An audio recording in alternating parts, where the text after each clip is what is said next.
14 को जो यहाँ पे नेचुरल ट्रेजेडी हुई जिसमें 60 लोगों की मृत्यु हो गई और about 80 are missing, apart from the government machinery जो वहाँ पे काम कर रही है, कुछ सोशल ऑर्गेनाइजेशंस भी हैं जो फर्स्ट रिस्पॉन्डर थे, जो खुद आके जिन्होंने काम किया। मेरे पीछे आप देख रहे हैं जो बैनर सेवा भारती का है, इसके जो एक्टिविस्ट थे वो one of the first responder थे इस आपदा पे। मेरे साथ मौजूद हैं इस वक्त बलराज जी अठोली से इस सूचना लेकर जब इनको मिली वो सबसे पहले यहाँ से पहुँचे। हम उनसे पूछते हैं कि उस दिन इनको कब सूचना मिली और आगे उन्होंने क्या क्या काम किया। बलराज जी, आपको ये कब जानकारी मिलती यहाँ भी ये आपदा आई है? भाई साहब, ये अठोली में बीएमओ साहब को फ़ोन आया था तो उन्होंने बताया कि चिशोती में बहुत बड़ी बादल फटा है, उस कारण से बड़ा वहाँ लोगों की डेथ हुई, तो आप तुरंत निकलो। तो मैं और मेरे जो खंड कार्यवाह पार्डर के हैं वो मोटरसाइकिल लेकर हम लोग तुरंत यहाँ पर पहुँच गए थे। मतलब सबसे पहुँचने वालों में से यहाँ खंड कार्यवाह और मैं था। उसके बाद हमने जो ही यहाँ आकर देखा तो यहाँ बहुत बड़ा नुकसान हो गया था। तो इस कारण से हम लोगों ने पहले आनल फानल में जो ज़ख्मी थे उनको निकालने की कोशिश की।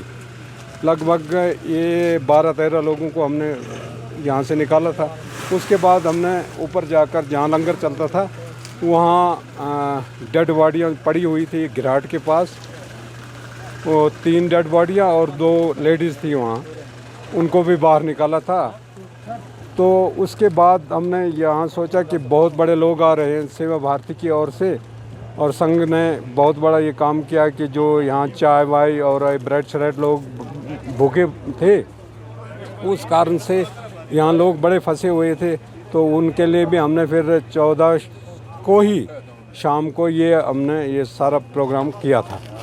बलराज जी, आपके साथ जो सेवा भारती के जो संगठन है, आपके कितने कार्यकर्ता हैं जो इस वक्त यहाँ पे कार्य कर रहे हैं? अभी लगभग हमारे पास 40-50 स्वयं सेवक हैं जो ये काम कर रहे हैं। उसमें संघ के भी हैं और सेवा भारती के भी हैं जो ये काम कर रहे हैं। कुछ सफाई का काम पूरे गांव में कर रहे हैं, कुछ लोग जो हैं वो यहाँ बैठे हुए हैं। कुछ को हमने बताया कि जो डेड बॉडी मिलती है उनको आप एम्बुलेंस में रखना। आपके कार्यकर्ता जो काम कर रहे हैं और जो पीछे जो आप लोगों को खाने पीने की सेवा जो मुहैया करवा रहे हैं, तो ये क्या सब वॉलंटरी लोग दे रहे हैं या आप खुद भी सेवा भारती खुद खरीद रही है? ना, ये सेवा भारती खुद वहाँ से किश्तवाड़ से बेचती है। हम लोग यहाँ पकड़ते हैं और करते हैं। जो स्वयं सेवक है निस्वार्थ भाव से ये काम कर रहे हैं। आज 5वां दिन हो गए इन स्वयं सेवकों को जो निस्वार्थ भाव से यहाँ काम कर रहे हैं। किसी को यहाँ कुछ पैसा मिलने वाला नहीं है। नहीं, वो NGO ऐसे संगठन वो उसके जो कार्यकर्ता वो निस्वार्थ भाव से काम करते हैं। दुनिया में हर जगह ऐसा ही होता है। बलराज जी, मुझे ये बताइए कि आपने कितने लोगों को डेड बॉडीज़ को रिकवर किया था, कितने डेड बॉडीज़ को आपने घर तक पहुंचाया? जो डेड बॉडियाँ बाहर की थी तो उनको एम्बुलेंस के यहाँ से थ्रू करके उनको हमने अठोली पहुँचाया। वहाँ भी हमने पूरे गांव में ये अपने जो कार्यकर्ता उनको बताया कि इनको पहले नहला लो और कपड़े इनके चेंज करके फिर इनको आप डिस्पैच कर सकते हैं आगे पीछे। जिनकी जो डेड बॉडियाँ हैं या ज़ख्मी हैं उनको वहाँ भेज सकते हैं। तो गांव का भी जो था तो उनको यहाँ ही नहलाया हम लोगों ने, क्योंकि पानी का व्यवस्था नहीं हो पाई थी। तो फिर भी अपने स्वयं सेवक लगे उसमें, तो ये सारा काम उन्होंने ही किया। तो जो आपके जो कार्यकर्ता हैं, स्वयं सेवक जो हैं, वो अठोली के हैं या आगे पीछे और कहीं से भी आए हैं? पूरे ज़िले से आए स्वयं सेवक जो ये काम कर रहे हैं।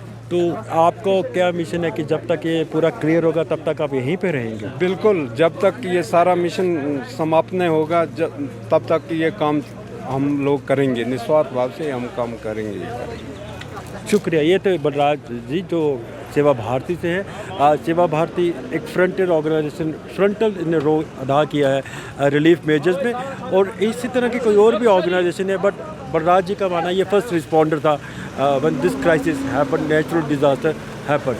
तो इसी तरह की और भी कुछ अगर NGOs लोग जो काम कर रहे हैं, अगर कुछ और भी रिपोर्ट्स हमें मिलेंगी वो भी हम आप तक ज़रूर पहुँचाएँगे।